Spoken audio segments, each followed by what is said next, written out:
For a country which apparently voted overwhelmingly for no regime change, there are still a lot of angry people in Belarus. This placard reads, "We are not sheep, not scum." If you believe the election results, 80% of voters chose to stick with what they knew. But that is an if so large that the European Union has called an emergency summit and the British government has branded the election fraudulent. The demonstrations over the weekend were even bigger. Tens of thousands of people demonstrated in the capital, Minsk. They carry the old red and white flag of Belarus from pre-communist days. The crowd is young and even has the support of these paratroopers.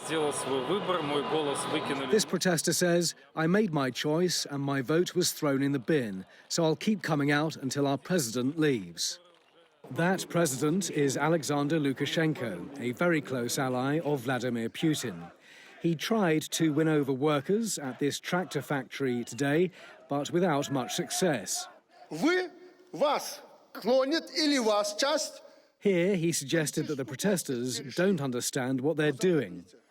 Factory walkouts like this are adding to the momentum, and so is the treatment of protesters at earlier rallies. We see incredible levels of repression and violence being used against the protesters, thousands of people being arrested, opposition leaders having to flee into exile. This is already a very violent situation with horrendous abuses. I think it's going to get worse before it gets better.